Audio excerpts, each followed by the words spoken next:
चढ़ाऊं। हे पावन परमेश्वर मेरे, मन ही मन शर्माऊं।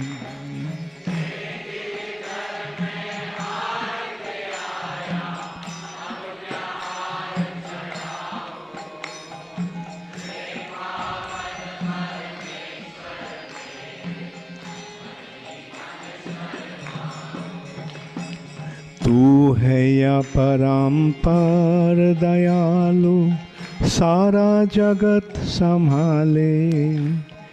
जैसा भी हूँ मैं हो तेरा, अपनी शरण लगा ले।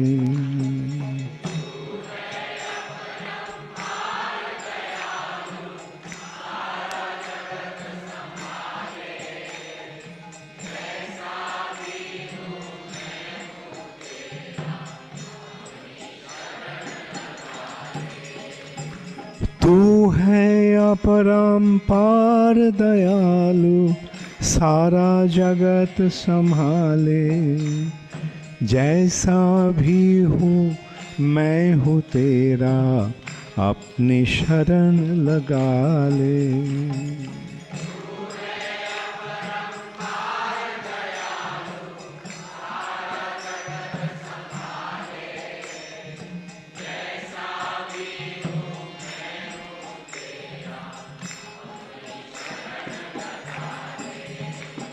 छोड़ के तेरा द्वार दाता, और कहीं ना जाऊं।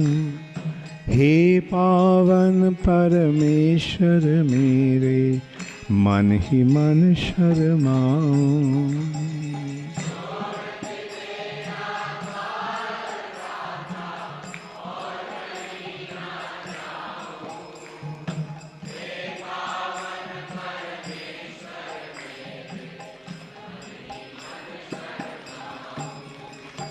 छोड़ के तेरा द्वार दाता, और कहीं ना जाऊं। हे पावन परमेश्वर मेरे, मन ही मन शर्माऊं।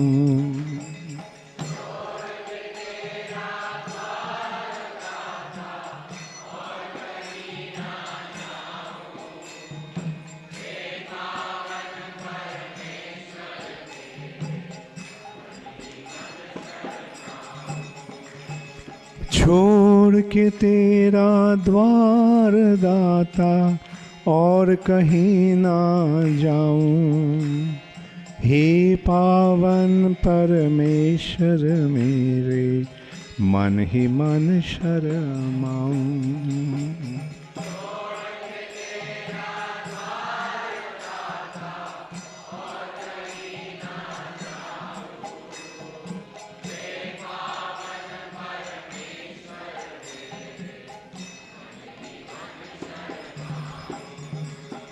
छोड़ के तेरा द्वार दाता, और कहीं ना जाऊं। हे पावन परमेश्वर मेरी, मन ही मन शर्माऊं।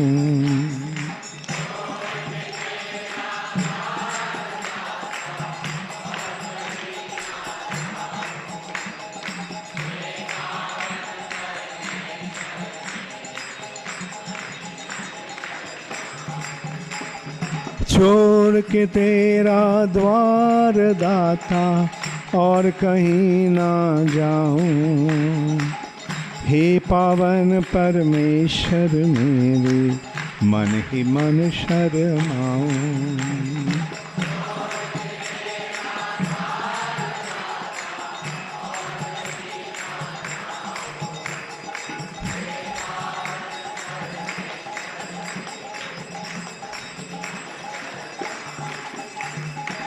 हरे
Hare Krishna, Krishna Krishna Hare Hare, Hare Rama, Hare Rama, Rama Rama Hare Hare.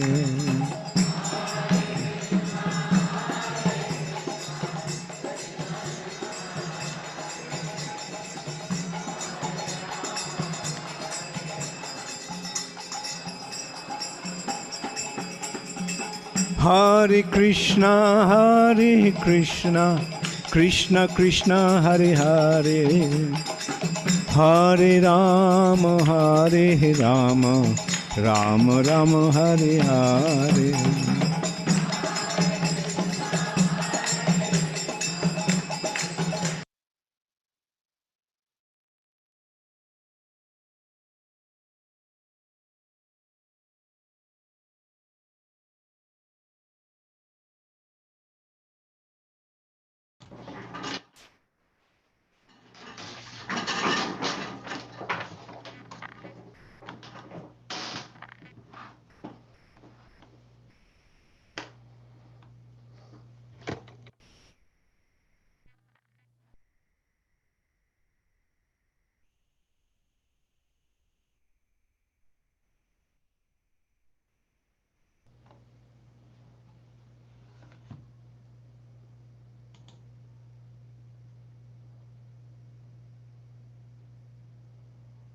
Hare Krishna. We welcome all the devotees in today's session. Today we are very fortunate to have the association of His Grace Brahma Tirtha Prabhu. His Grace Brahma Tirtha Prabhu is a senior disciple of Srila Prabhupada, and earlier as he was known as Bob Cohen, and we all know that he had a very in his initial conversations with Srila Prabhupada were recorded and later published in a book entitled Perfect Questions, Perfect Answers, which is very, very interesting and knowledge-giving book. So, and he is also a board member at Krishna House, a professional meditator, an advisor for the EPA, and the director of the City of Gainesville Planning Board, and he is contributing in various ways for Srila Prabhupada's mission. So we are very fortunate to have with us His Grace Brahma Tirtha Prabhu at this moment to guide us, to inspire us. So let us welcome and express our gratitude to His Grace Brahma Tirtha Prabhu by one time loudly chanting Hare Krishna Mahamantra. Hare Krishna, Krishna Krishna, Hare Hare, Hare Rama, Rama Rama, Hare Hare. His Grace Brahma Tirtha Prabhu ki, Srila Bhakti Charu Swami Guru Maharaj ki jai, Srila Prabhupada ki jai. Yes, Prabhuji. Hare Krishna. Om Jnana Jnana Jnana Jnana.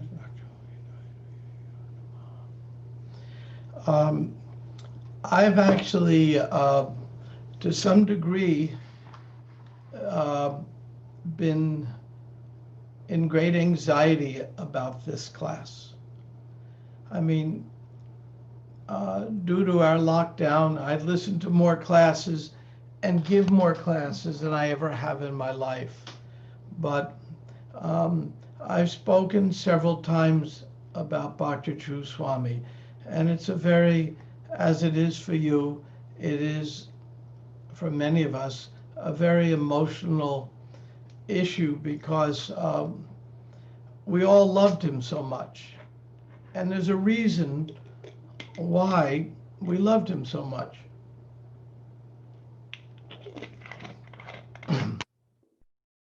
The reason is really simple. He loved us so much, and his love was palpable. We could touch it, we could feel it. When I had my lunches and dinners with him, we could taste it. And the love he would consistently offer to everyone, and without judgment. So I've been asked to speak today on some of my experiences with Prabhupada, and I'm going to relate that to some of my experiences with Bhakti Charu Swami. But I have all my heartbreaks, especially for all of you. And the reason why this class is the hardest I spoke at is a few years ago when the GBC meeting was in Ujjain, I got to visit Ujjain. I got to meet many of you. And I had heard of the project, seen pictures, but I didn't imagine how wonderful it was. And the wonder wasn't the marble buildings and the temples and the wonderful accommodations and the several pounds I gained eating the prasadam. Or the wonder wasn't all of that. That was wonderful. The wonder was when I got there, I immediately understood this is Bhakti Charu Swami's home.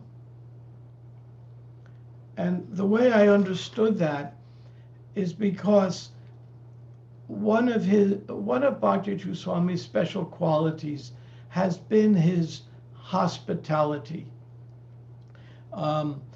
Famous meals and taking care of every little detail. Swaha, Amrish's wife, was speaking the other day how she finished her meal, and then the server comes by wanting to offer water to wash, but she felt funny doing that at the table, so she went to go to the bathroom.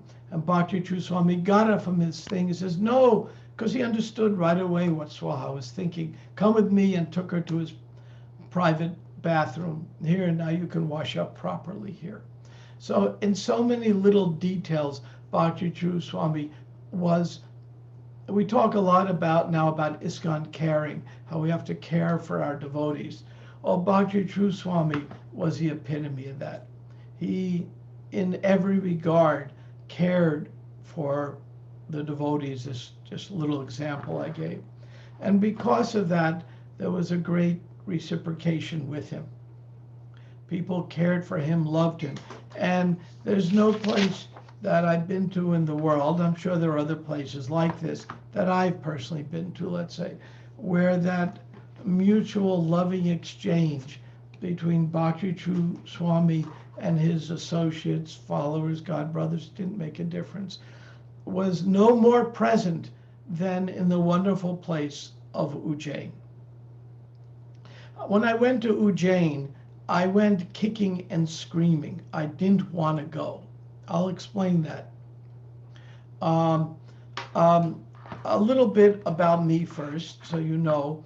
Of course, you all know I joined in India, in Bengal, in Mayapur in early 70s, and we'll discuss some of that.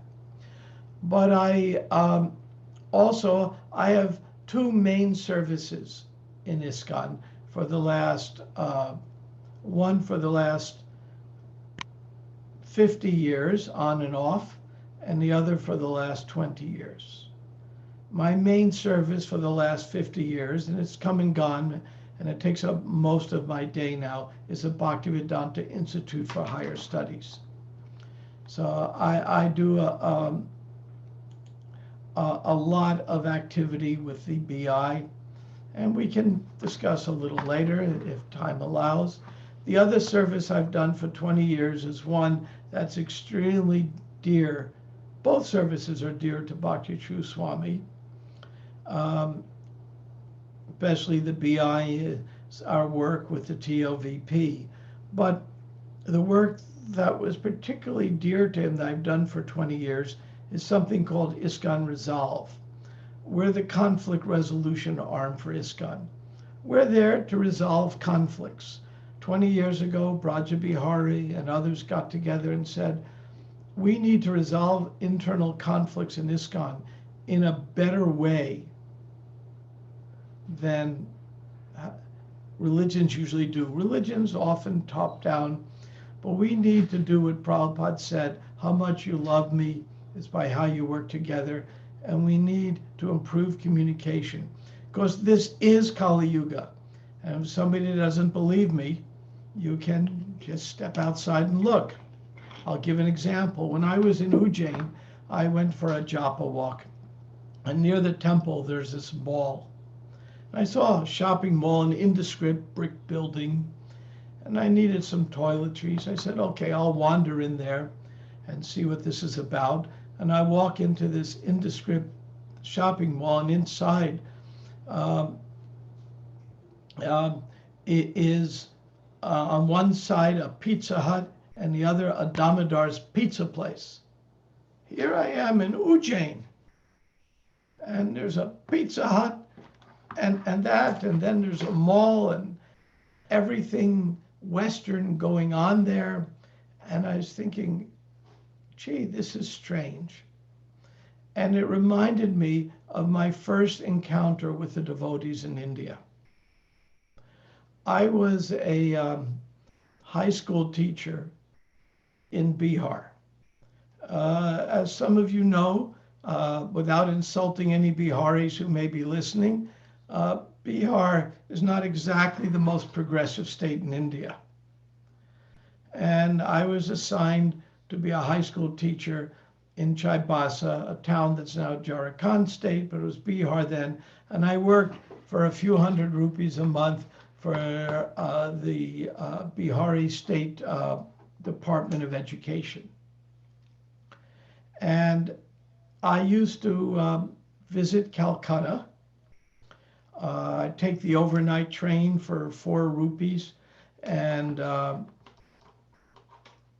just to visit a big city and get away from a very small village I was in. And I'd gone to India looking for spiritual life.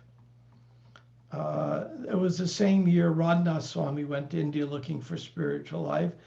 And the same time Bhakti Charu Swami, about that time, began his search for spiritual life. And he, of course, coming from India, he decided to start in the West and made it through Iraq and Iran to Turkey and then to Germany, as you all know. So I was looking for spiritual life in India, and I was very disappointed. Now, I'm sure that every one of you is highly familiar with Amazon.com or the Indian equivalent. There are a few competitors in India. And my experience visiting the temples, churches, mosques, looking for a spiritual life. I went to India trying to understand the Gita. I'd read the Gita, not Prabhupada's, it wasn't out yet, but I had read the Gita a few times. I wanted to understand the culture it came from. And when I would go to the churches and temples, I would ask people, what are you here for? And they would say, dowry, money, rain, something. And it was just like Amazon. How does Amazon work? You go and you give your money to Amazon, your credit card, you give them your Visa card, and the next day what you want shows up at your doorstep. And this is what was going on. People would go to whatever the religious institution was. They would sometimes cut off their hair, make a donation, say prayers, do some punya, and the next day wonder, okay, now God, are you going to give me what I asked for? They were treating spiritual life like it was a big Amazon.com in the sky. I was very disappointed. I went all the way to India, lived very, very austere life, said living in a village, a few hundred rupees a month for somebody brought up middle class in the West. That was a little unusual. Got to, suffer through, as we used to call it then, Delhi belly. And nothing made sense. So then I was in Calcutta and I saw a sign, Hare Krishna Festival. This is around October 1971. And so I said, I had seen the devotees in America. I had learned the mantra, not from the devotees, but I had learned the mantra. And I had said, what's this about? So I went to this festival and there was Giriraj Swami. Yeah. And Giriraj Swami was giving a talk, and he was wearing traditional dhoti, kurta. He was Giriraj Brahmachari then, of course. And the Indian audience, it was a very fancy part of Calcutta. They were in suits and ties. And he was saying, and of course, Giriraj Swami came from a very wealthy family. His father was a very famous judge and lawyer, had offered him $1 million to leave the movement. Of course, when Giriraj Swami's father met Prabhupada, he realized Giriraj Swami was in the right place. But that's another story for another day. And he was speaking, and he said, all of you have given up. You've all given up what your culture to go for my culture. You're in suits and ties and dressed so fancy, and you've given it all up. And now it's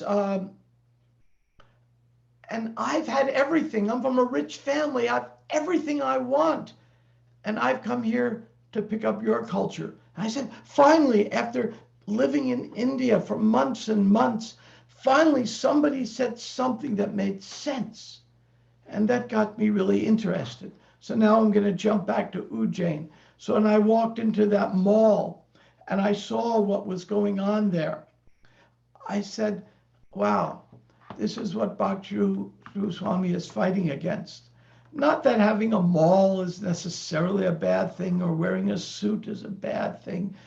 Prabhupada says so many times the outward dress is not what matters. But giving up that advanced culture, throwing it away, that, it was terrible. It was terrible. And I saw what Bhakti Charu Swami was doing. He was fighting against this, reviving this culture which says the goal of life is to love Krishna. Bhakti Charu Swami talks about how Prabhupada said, in Varnashram, it's really not even for devotees. Prabhupada told him, it's really for the others. It's not even necessarily for the devotees. And Bhakti Charu Swami was giving what India really needed, love and devotion. And to watch him do that was quite a feat. Now, when I said I was kicking and screaming, I didn't want to go to Ujjain. I had had an experience in Vrindavan that was really, really sweet. For years, I was scared of Vrindavan, but reading many books before going, especially Shivaram Swami and Sachinanda Swami's books, praying a lot, I finally started getting a tiny little taste of Vrindavan, something that Bhakti Charu Swami always had all the time. Getting a little taste of it. And then I was called to a GBC meeting and to attend a committee because I do conflict resolution, and there was a conflict.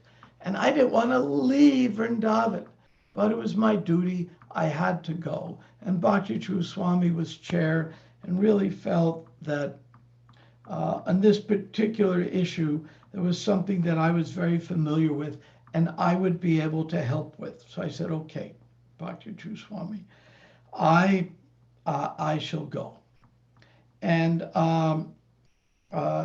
so I went to Ujjain, and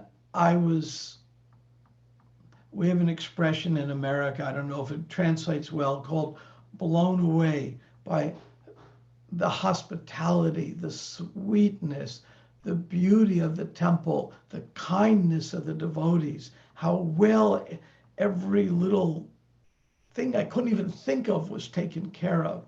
And I realized that I was in a temple that reflected the Bhakti Charu Swami that I knew, and that how Ujjain, as a temple, as a community, I understood I was in Bhakti Charu Swami's home. The warmth, the kindness, the etiquette, the devotion, it was wonderful. And of course, the highlight for me there was when Bhakti Charu Swami invited me to, with others, to his apartment for dinner. And it was an extremely controversial issue that could have made a schism in ISKCON. And due to Bhakti Charu's brilliance at inviting the right parties, organizing it the right way, the issue was completely resolved to everyone's satisfaction. And I don't think another GBC chair could have pulled off what Bhakti Charu Swami did. And he just radiated while we were there, that love and calmness. Now, Bhakti Charu Swami was noted for this, being radiant and calm, but not always calm. We had a huge controversy in New York in which a temple was going to, basically a $60 million temple was being absconded by some devotees who had their own plan and practically going to pull it out of ISKCON. Well, two things could get Bhakti Charu Swami riled up, terribly so. One was criticizing Prabhupada, which he would never tolerate, and second, hurting ISKCON. So Bhakti Charu Swami went to New York, soft, mild-mannered, just like in America, some of you may know, we have this very famous comic book, I grew up reading it, called Superman. Some of you may have, I'm sure you've heard of this because it was made into movies. So Superman had two alter egos. One was as Superman, and the other was as a Clark Kent, mild-mannered reporter. And I'm sure some of you have seen this. And so Bhakti Charu Swami was much more in the Clark Kent mood, very mild-mannered, peaceful, loving. But when ISKCON or Prabhupada was attacked, he became Super Swami. And he went into New York in the middle of a chaotic scene, in the middle of a Sunday feast, walked into the temple and declared, this temple is ISKCON's temple and we're taking it back. And he did it. And they tried shutting off the microphone. They tried doing everything, but nothing could stop him. And he became Super Swami. And he succeeded and accomplished it. And it was something to behold. So all of us who have been in ISKCON a long time, almost 50 years for me, we've been through a lot. It's hard to be in ISKCON and not experience post-traumatic ISKCON stress syndrome. And post-traumatic stress ISKCON syndrome is we've all been, any of us been around long enough, we're so immature at times, so much difficulties. We've all had experience of being mistreated, could be by our God brothers, by our leaders, those above us, those below us. We've all been through it. Bhakti Charu Swami has been through it with the rest of us. In America, when you've been in combat, you get a Purple Heart, a special medal to wear when you've been wounded in combat. And all of us, if this was a military, would have Purple Hearts. And Bhakti Charu Swami certainly has had his Purple Hearts and had his times where he has been mistreated and all, but it didn't change his love. Prabhupada said, I love ISKCON, right or wrong. He was paraphrasing the English poet who said, I love thee, England, right or wrong. And Prabhupada said, I love you, ISKCON, right or wrong, because ISKCON was Prabhupada's body, as Prabhupada said.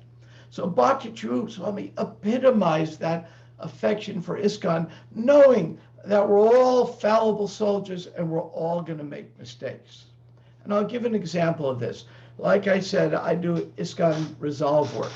Well, about 10 years or so ago, I did a complicated ISKCON Resolve case. And I worked hand in hand, sometimes every day, with Bhakti Charu Swami. And that's when I really got to know him, because we did a project together, because we knew each other and we'd see each other and talk and joke around even. But then we worked together on a project. That's how we really get to know someone. And one of Bhakti Charu Swami's disciples in India, I'm not going to do names or anything like that, of course, had cheated Bhakti Charu's disciples, other disciples, out of a substantial sum of money. And the case was taken to ISKCON Resolve to see what I could do about it. And there was one devotee in America, a young Indian doctor, who had, this fellow had cheated him out of a substantial sum of money. This young doctor wasn't initiated, was in debt. He had family, even though he's an Indian family, they opposed him being a devotee. He had mortgaged his house. And so here we have a situation where somebody is basically losing their faith in ISKCON entirely, because he was cheated by another devotee who was a disciple of the person he wanted to be his guru. And so how did Bhakti Charu Swami deal with it? The devotee who stole the money, I said to Maharaj, what do we do? I mean, you know, we could go to the police, we could have him banned from ISKCON, you know, not that we would do this, but in India, sometimes people hire the gundas to threaten him. I mean, all these things go on. So I said to Bhakti Charu Swami, look, I did the investigation, this is the evidence. He really forged signatures on papers and stole the money, it happened. And Bhakti Charu Swami said to me, with such sadness in his heart, yeah, looks like he really did it, and I trusted him so much. And he stole money and he ruined the faith of this American doctor who was going to become my disciple. He's done so much damage.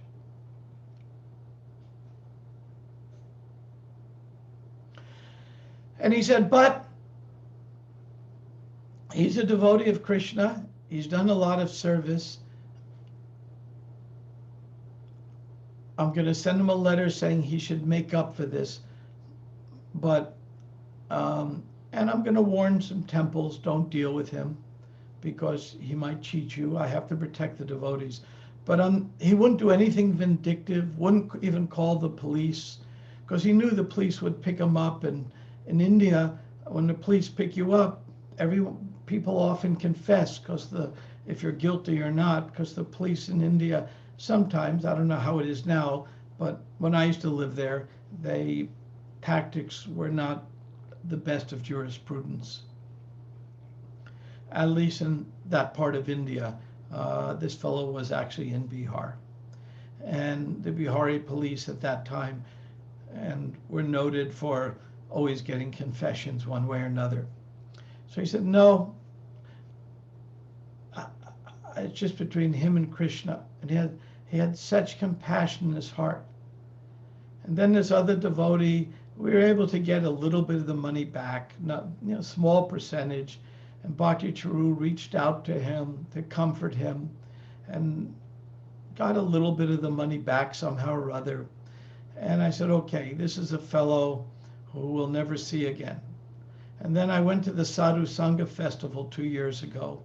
I never met this fellow. We talked on the phone a lot, but I never met him. So he's working the check-in desk at Sadhu Sangha this is in America, saw that I was on the list of attendees, waited for me and said, are you Brahma Tirtha? I said, yes. She says, I'm so-and-so. I said, I didn't remember that being your name. he said, yes, I'm initiated by Bhakti Charu Swami now.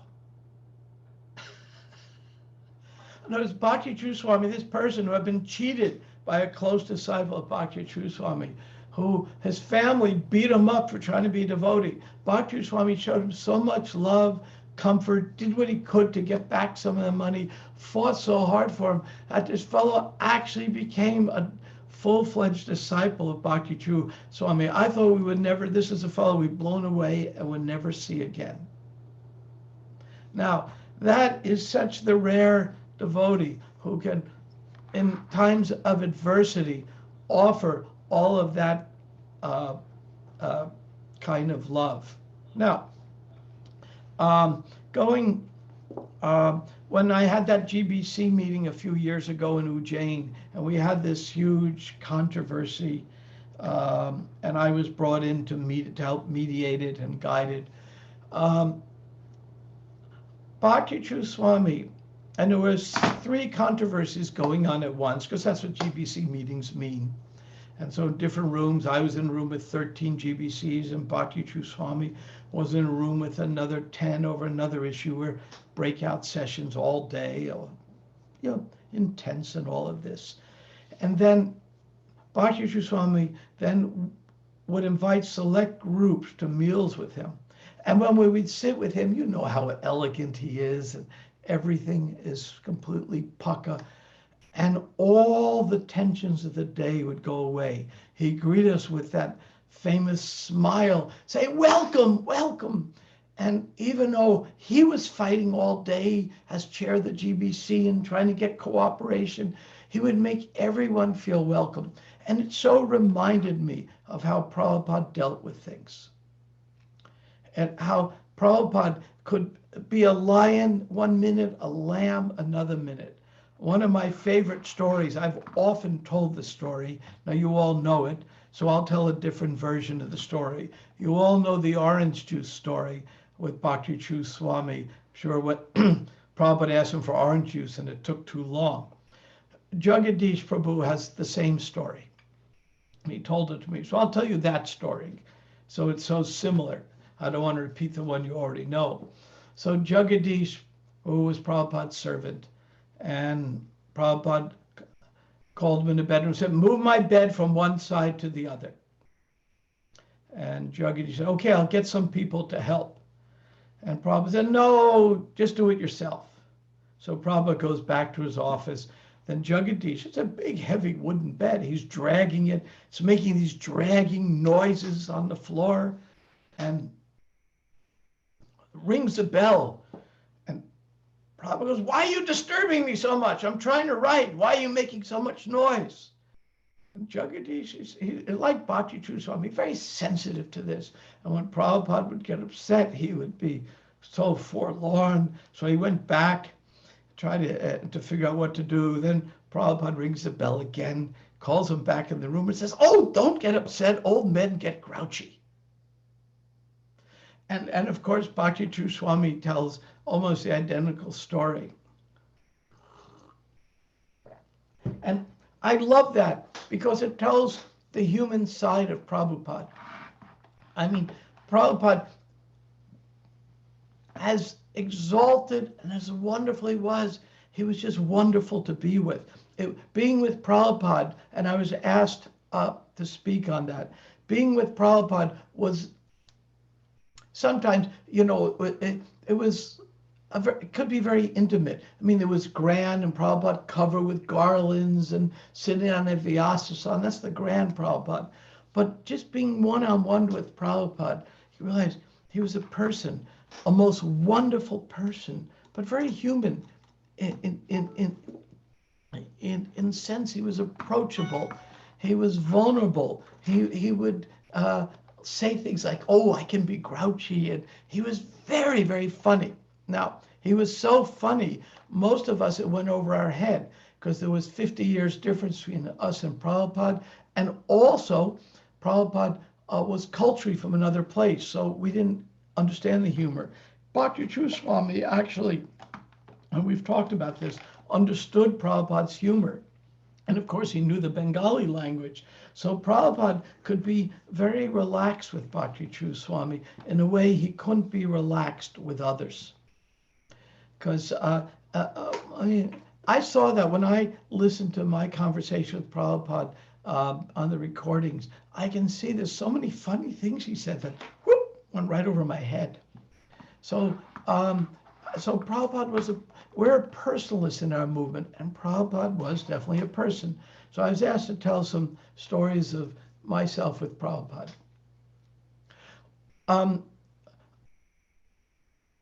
The first time I met Prabhupada briefly in Calcutta, after I met Giriraj Swami, I went to see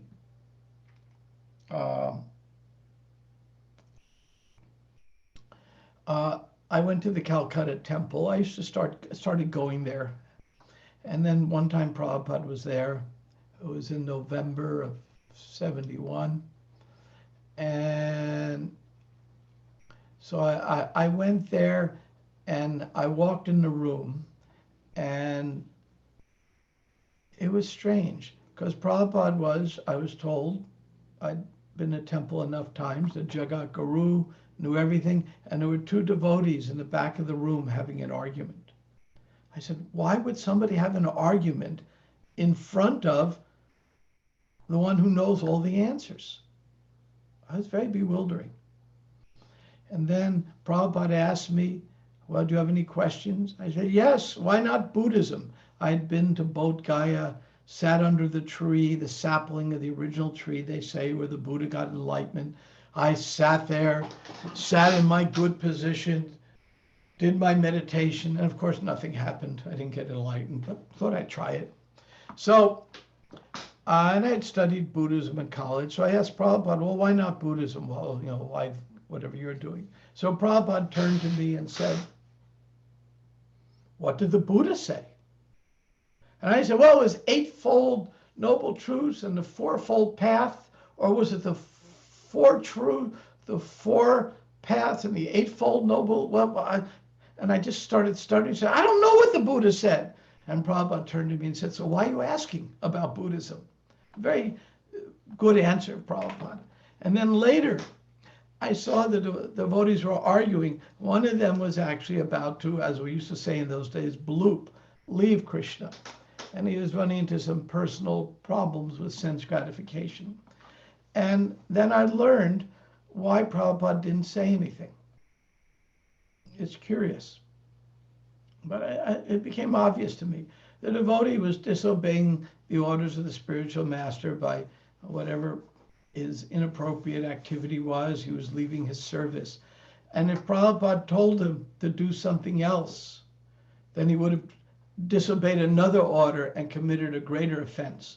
So Prabhupada had the wisdom, just let them be. Even though here's a new guest here, and Prabhupada wasn't concerned that I would see two disciples having a disagreement. It might impact my faith. He's a Jagat Guru. Prabhupada had no airs about him at all like that. It was just whatever's best for everybody, that's what he did. Very much the same mood of Bhakti Charu Swami. No airs about him, what's ever best for everybody. And the first time I met Bhakti Charu Swami, way back in Mayapur, I had this impression of this calmness and no airs about him, but really careful to take care of everybody. I was traveling with my wife and Hridayananda Maharaj. We were going from Calcutta to Mayapur, miserable road now. It was much more miserable then. You know, it was like 30 years ago. And we all dreaded the ride. And Bhakti Charu Swami said, oh, let me arrange. I have an air-conditioned AC car. I'll send for you. So he gave us his air-conditioned AC car. We were so happy. This is, you know, the wonderful life. Imagine in India then AC cars were kind of rare, and he had access to one. Immediately gave it up for his own use. You use it. I'll send it to give you a ride. And so we're in this car driving to Mayapur, and as we go through a village, someone throws a rock and the front windshield shatters, as life would have it. So instead of going in an AC car to Mayapur, we went in a car without a windshield, as fate would have it. So that was our fate. But Bhakti Charu Swami was, and he was so concerned when we got there. Oh my God, what happened?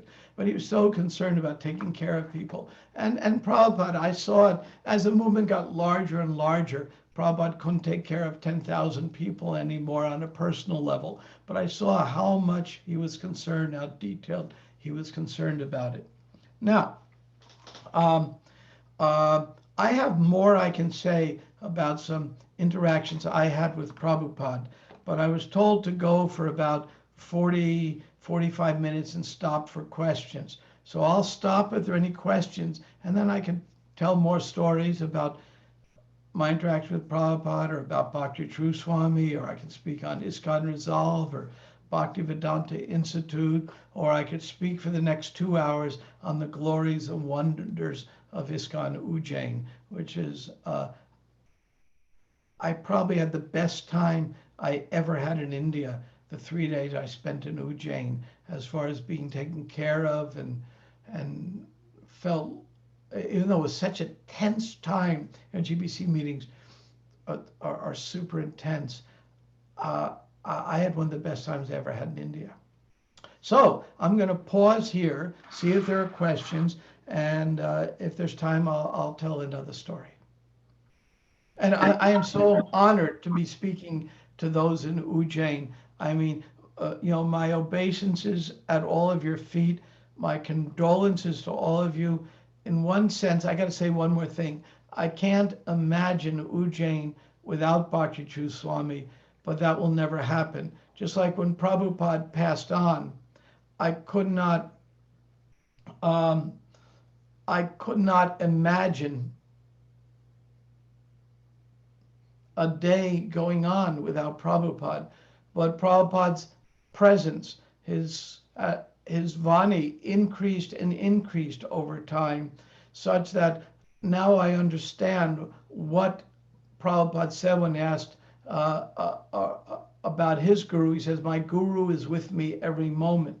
And I could never imagine that. But it's come to the point where Prabhupada keeps getting closer and closer.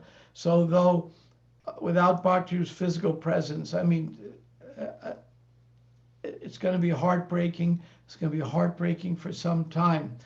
But by following the orders, instructions, hearing, thinking of him, you will, and I know it because I went through this with Prabhupada, every one of you will be closer to Bhakti Charu Swami than you ever have been. And I give you my word on that. I know that to be the case. I went through this. I was very close with Tamal Krishna Maharaj. When he passed on, again, it was, I couldn't stop crying for almost a year. But I saw the relationships got closer. My own got closer, his disciples. So as much difficulty as this is now, you're surrounded by the loving family, which to a large degree, after Prabhupada's departure, Bhakti Charu Swami helped create. To a very large degree, you're surrounded by this loving family, God brothers, God uncles, God's nieces, God's nephews, the whole thing. And not only will you get through this closer to Bhakti Charu Swami, if we always keep focusing on the mood he had, you will all help ISKCON thrive for the glory and service of Prabhupada. And my final thought on this comment is that all of us are very much here for you. So any of us who serve with Bhakti Swami, what we can do for you, it's our personal service to him to be there for you. If some of you want to call me or any of my God brothers and just, can we talk about this? I don't understand what's going on. What does this mean? What was it like when others passed on? Now, as Bourgeon puts it, now that the decade of tears has begun, what do we do? We're there for you. We're there for you with our hearts, our minds, in any way we can be. So don't hesitate to reach out, reveal your mind. I say that from the bottom of my heart. It's what Bhakti Charu Swami did. It's what he trained me to do. It's what Prabhupada wanted us to do. With that, I will stop here and go to questions, but I wanted to make sure I got that in. So, questions. Am I supposed to go to the chat for this? Is that correct? Yes, Prabhuji. Okay. Or else I can read out the question, Prabhuji, if you. Yeah. Oh, I see the first one here. How a Grahastha Vaishnav can render his services. What are the rules and regulations? Same as for everyone else. There's no distinction. Lord Chaitanya made that distinction. Doesn't make a difference if you're a Grahastha, sannyasi. I mean, Lord Chaitanya, brahmachari, just chant Hare Krishna and do service. Most of us, devotees, will end up Grahasthas. And so some devotees get this mixed up. They see when you become a Grahastha, it's a step down. We used to joke when someone said they wanted to get married in the early days of the movement. Oh, they're going to settle down, down, down. We used to joke like that. But according to the Varnashram system, Grahastha, not Grihamedi, is a step above Brahmachari. So if one can stay a Brahmachari their whole life, that's great. If that's not their nature, then if Grahastha life, not Grihamedi, is done, then it's a step upward in the Varnashram system of spiritual advancement. And okay, is there another question?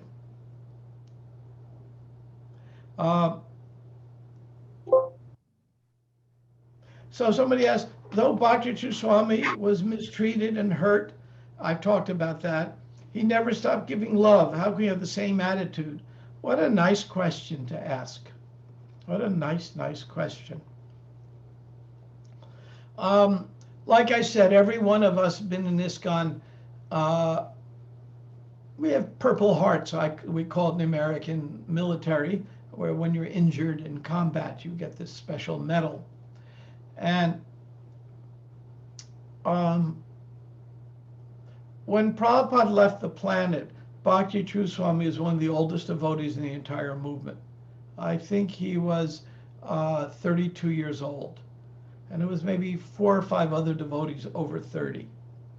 Everyone was so young. When I went to Mayapur, I heard about this festival in Mayapur. I was in Calcutta. I ran to devotees. They said, we're doing food relief for Bangladesh refugees.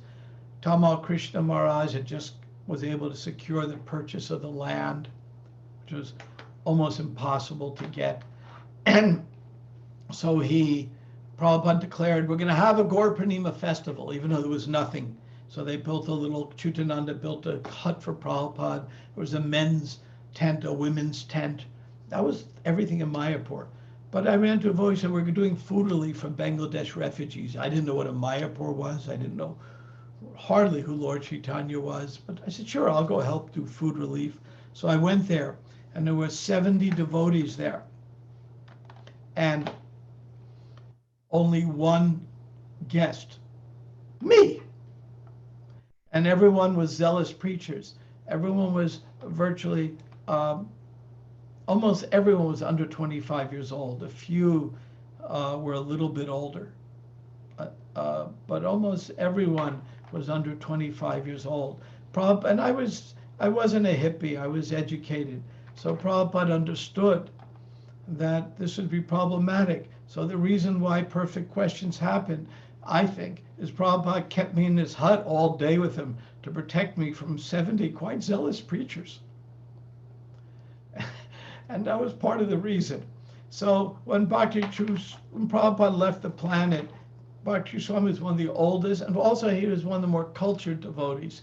A lot of folks came from hippie culture and didn't have much culture.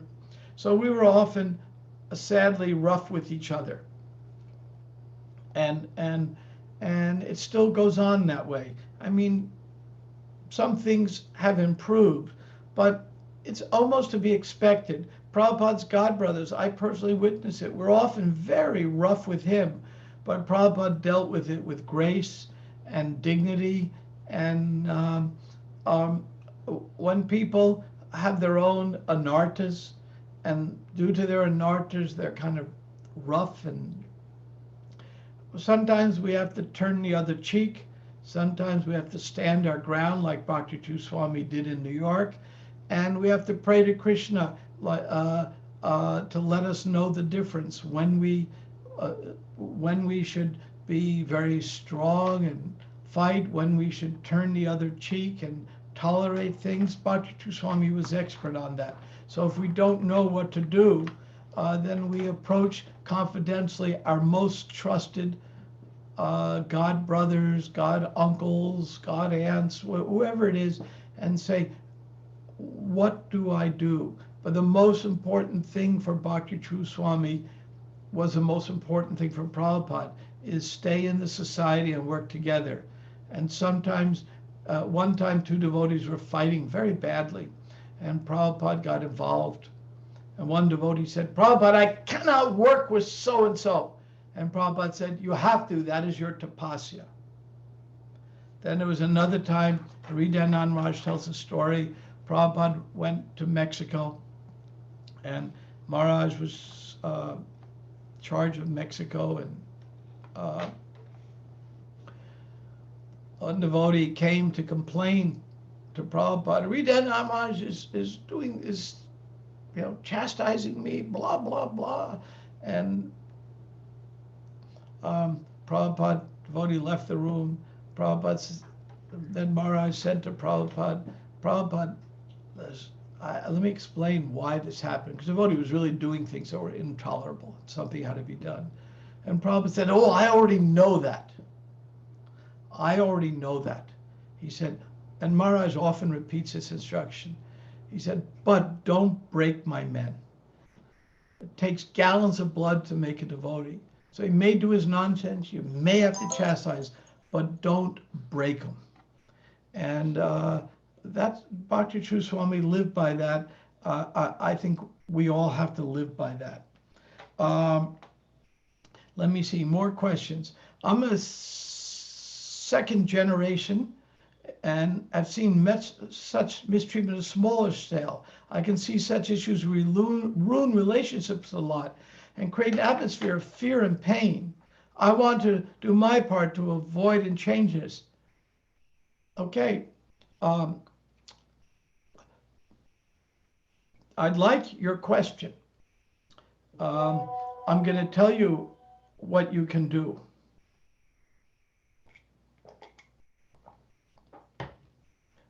You can join ISKCON Resolve. We're the conflict resolution arm. You can write me a letter. I'll put my email in the chat, and I'll put you in touch with Braja Bihari. And this is what we do. Those people who really understand the need to avoid conflict, we send them to school, train them in mediation and ombudsman skill, and they become conflict resolvers. Okay. There's always going to be mistreatment. It's the nature of Kali Yuga. When I was reading the 12th, I was running a BBT division, and we were producing the 12th canto. So I was reading it hot off the press, you might say, or as we're producing it, the manuscript. I'm saying, my God, I'll never see some of these predictions come true. Well, they did. They are coming true. And COVID is just nature's response to our abuse of the earth. Okay, even though Bhakti Charu Swami was a pure devotee, why he undergoes so much ups and downs of his health? After worldwide prayers, why is Krishna change the plan and give more time so we can all benefit?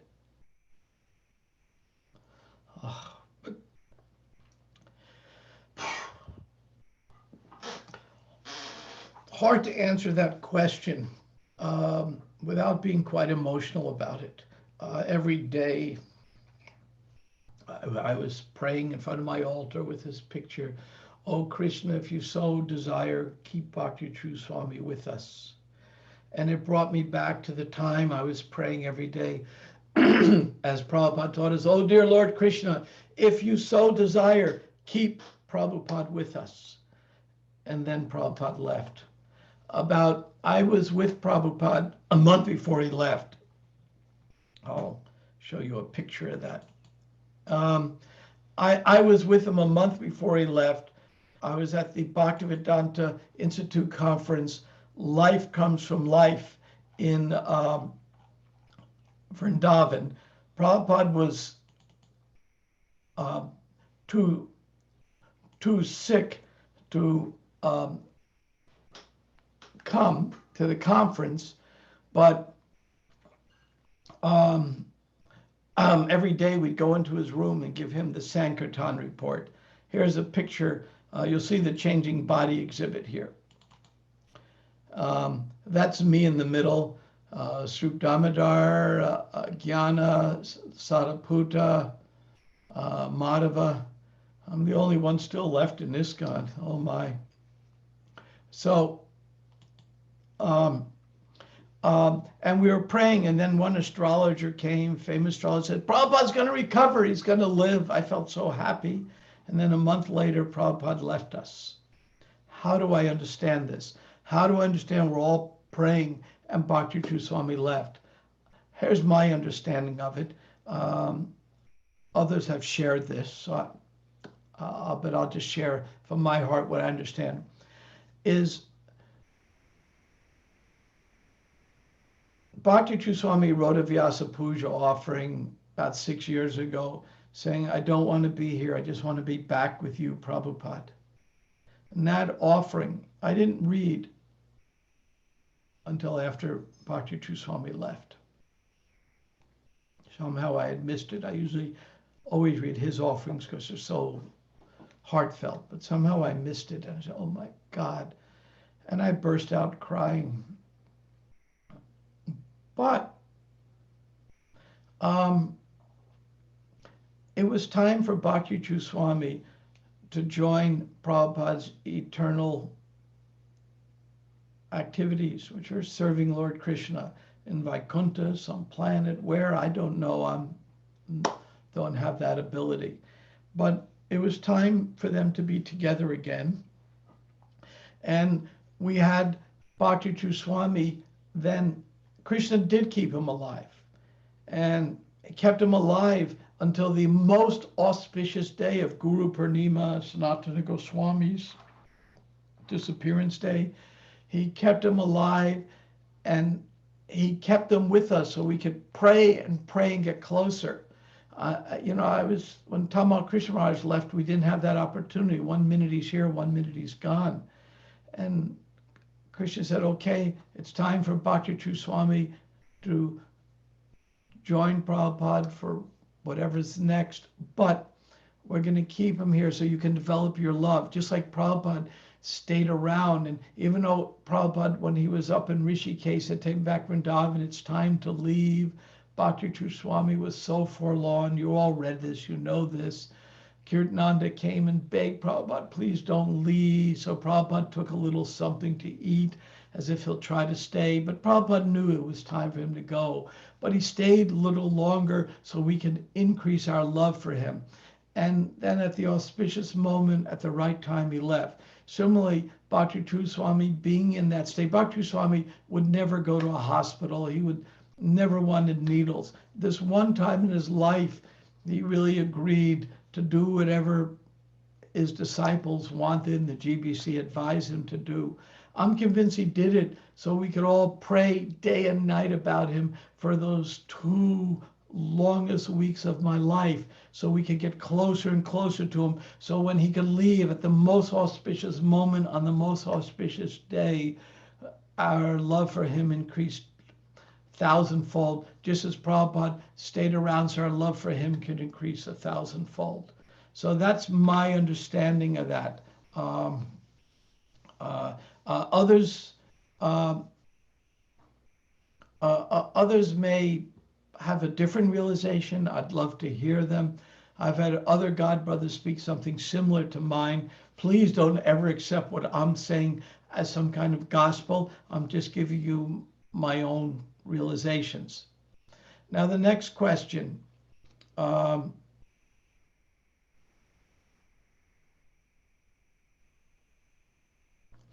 It is our prayer.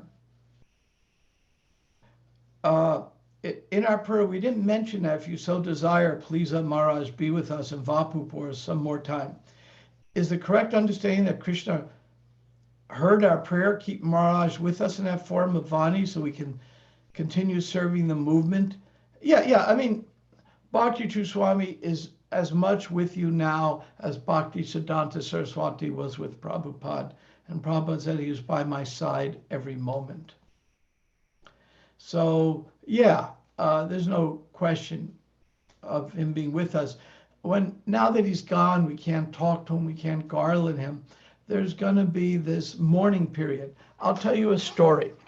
When Prabhupada left us, all of us, like I said, were under 30 for the most part. We had a few old men in the movement. I think Satsarup Maharaj, Rupanuga, Bhakti Charu were over 30, but hardly anybody. And we didn't know how to mourn properly. In the 5th canto, Prabhupada talks about when the Acharya leaves, how to mourn, and the tears have to come. And then one of the leaders of the movement announced, now it's business more than usual. He was very well-meaning, but very mistaken. And what we should have done then is taken a year off and just mourned Prabhupada. He's gone, just meditated, got deeper, still did our service, but not so much get into who's going to be the next guru and one devotee jumped the gun and started initiating weeks later, which he didn't have permission to do, but he did. Eventually, he even left the movement, but these things happen. And so our business after Prabhupada left was to really have a time in which we do our service, we do our business, but we really go through that mourning. But none of us had parents who even died, hardly any of us. I mean, I had one grandmother who had died when I was 13. That was it. We didn't know death. We didn't know how to mourn. Now we know what we have to do. And this mourning period, this period of grief, takes us closer and closer to Bhakti Charu Swami. And then when we get on business, he will be with us at every moment. And that I can tell you is true from my own experience. All of our prayers were heard. Krishna had his plan. Remember, Krishna's not our order carrier. He's not our order carrier. Krishna left Bhakti Charu Swami in that state. Bhakti Charu Swami, I assure you, wasn't suffering. But he stuck around for our benefit. And at the right moment, he was a yogi, he could leave. So, question. How to get some reciprocation with Maharaj as before? We would write, he would reply, and that letter so life-giving. Something for which to live for, trying to fill what Maharaj told us to do. What to do now? What a beautiful, beautiful question. Yeah, when Prabhupada left, no more letters. Those letters were so dear. They were everything to us. They were our life. Well, fortunately, we have all the letters. And we have his books, and we have Bhakti Charu Swami's letters and books. And it's the instruction. Some of these instructions are going to come from the heart now. Some of these instructions are going to come from your god brothers, your god uncles, god aunts, God's nieces, God's nephews. All Bhakti Charu Swami is still with us, and these instructions will still come. It's just, that's part of the grieving. We just don't quite get those letters anymore. But as time goes on, you'll realize, yep, he's still here. I mean, I don't feel that Prabhupada's gone, though the excitement of seeing Prabhupada. I'll tell you one story about Prabhupada for a moment. And it's a little sad that Bhakti Charu Swami's gone, but this story sticks with me. And each of you have your own Bhakti Charu Swami story that sticks with you.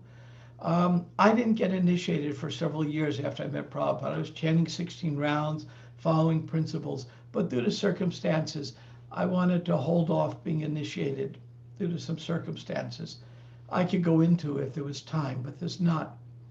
And devotees some were very kind to me, some were very immature.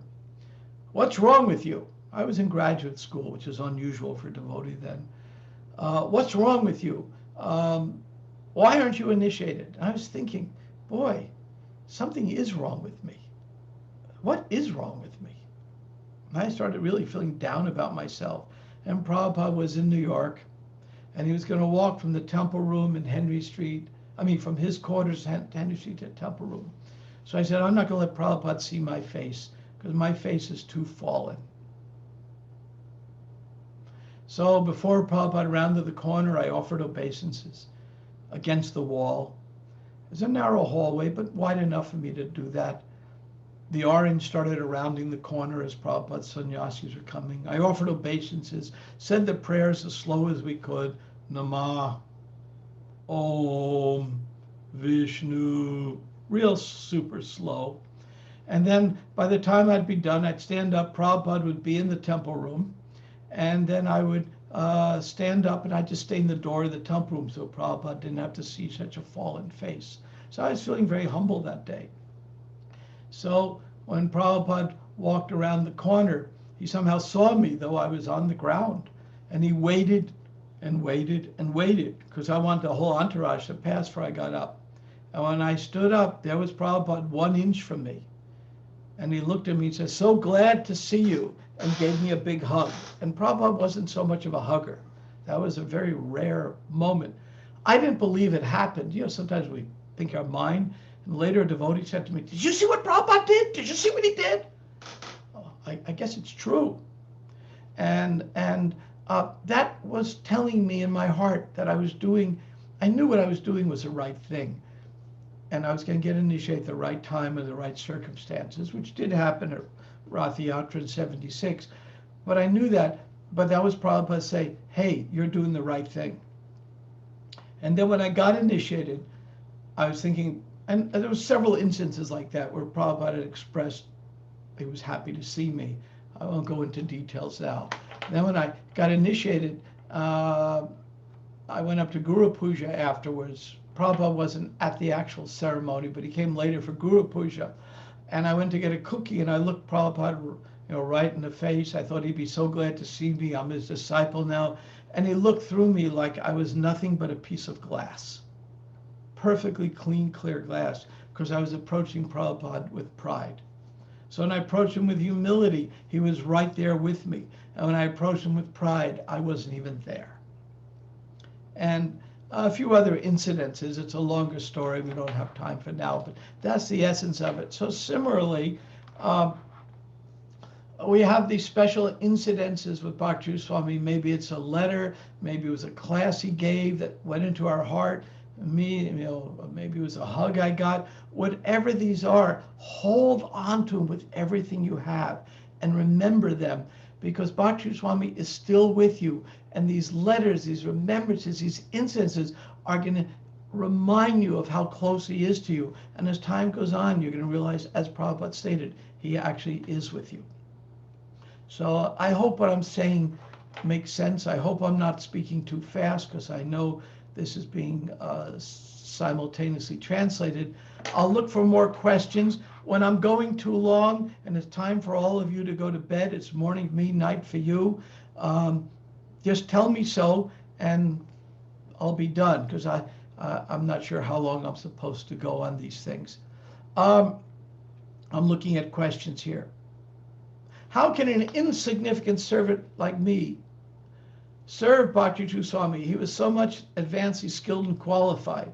Well, if you think you're an insignificant servant, I assure you, you'll be able to serve him in that humble state of mind. And in the Shikshashtaka prayers, what does Lord Chaitanya say? Humbler than a blade of grass, more tolerant than a tree. It's only in that humble state of mind that we can do that service. Now, sometimes when we're a leader, we have to be simultaneously humble and lion-like. That's tough. And we're going to make mistakes doing it. Again, Bhakti Charu Swami, that has been one of his great expertise, being lion-like and humble at the same time. But that's something we have to cultivate over time. Let me see.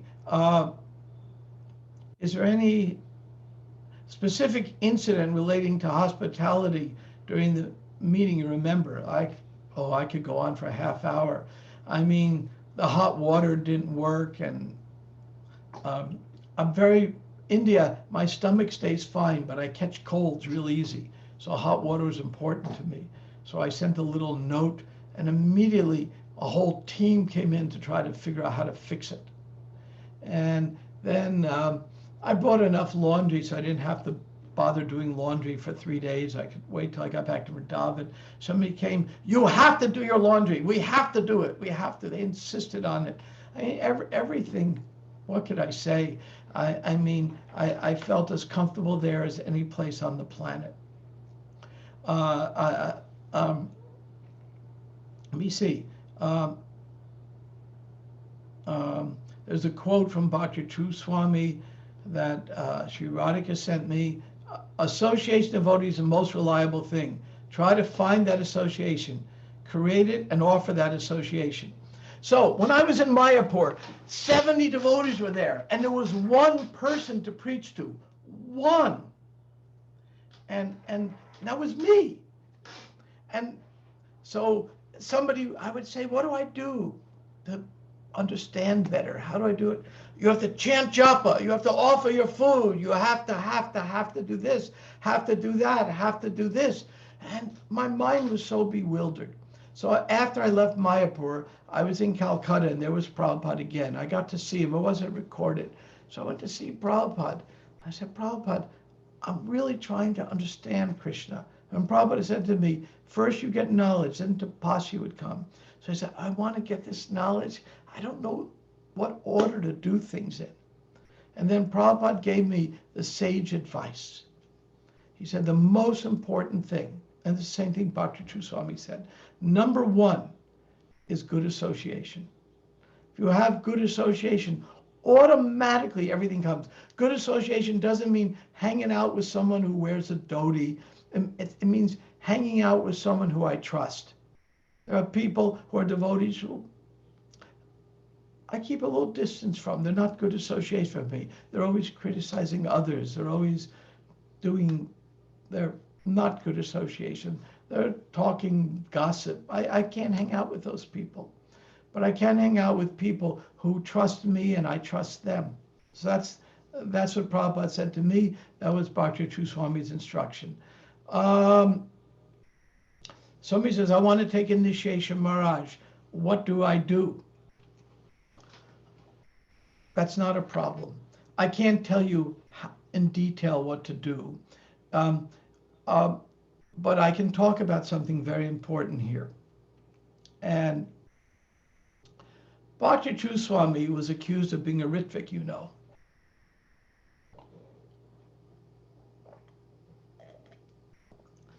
The really dumb Ritvik magazine they put out always features him in every issue. And Bhakti Charu Swami gave a lecture once talking, I think it was titled, Am I a Ritvik? Something like that. And obviously Bhakti Charu Swami wasn't a Ritvik at all. He believed firmly we need a living guru. He believed in it. But he said he made the distinction that Rupa Goswami makes in the Bhakti Rasamrita Sindhu. And he said there's a major distinction between the great Acharya and the Guru. And Rupa Goswami carefully makes that distinction. So who's a great Acharya? Prabhupada. And then we have our gurus. Some gurus may have thousands of disciples, be very powerful. Some may have 2. So Bhakti Charu Swami was adamant that when you join ISKCON, all of you are disciples of Prabhupada in a Shiksha relationship.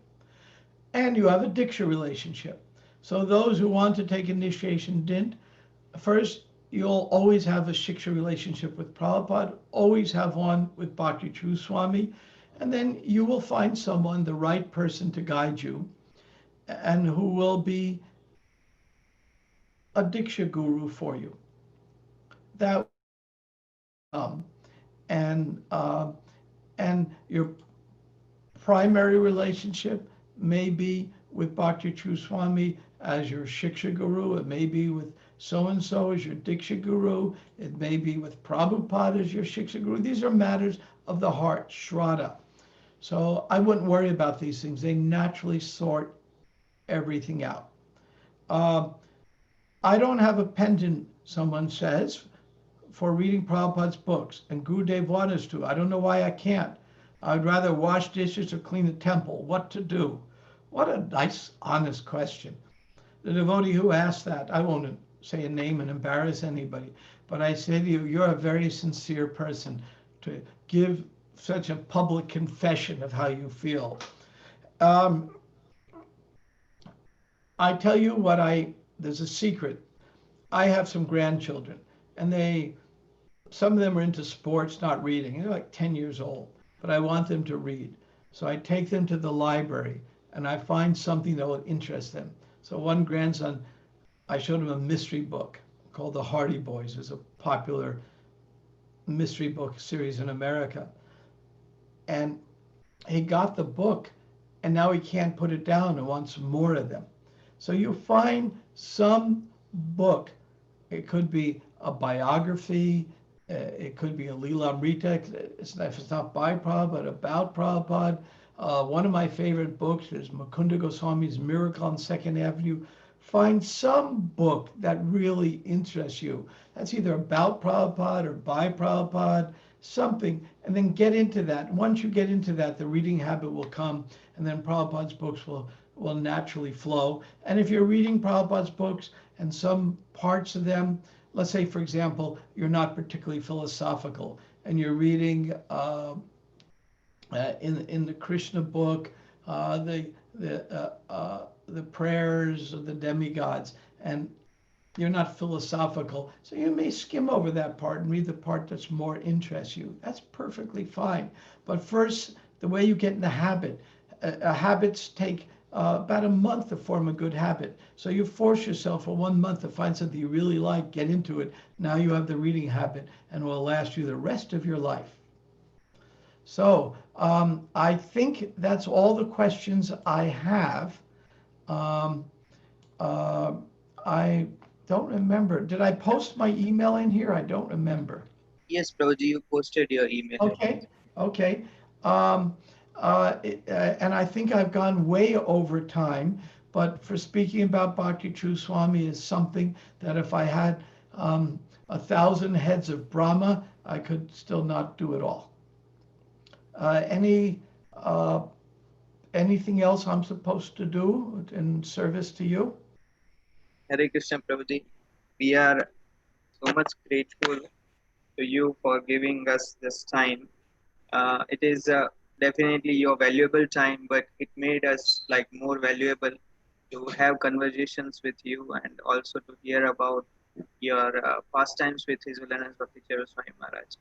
And as we knew from the introduction that you had a conversation with Srila Prabhupada, and during this conversation I was feeling like maybe more devotees were also feeling that again this is some of the perfect questions and most of the perfect answers.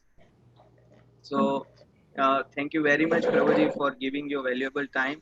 We are so much grateful to you, and having this association was more heartfelt and soul-soothing, and we were happy to serve you anytime in Ujjain.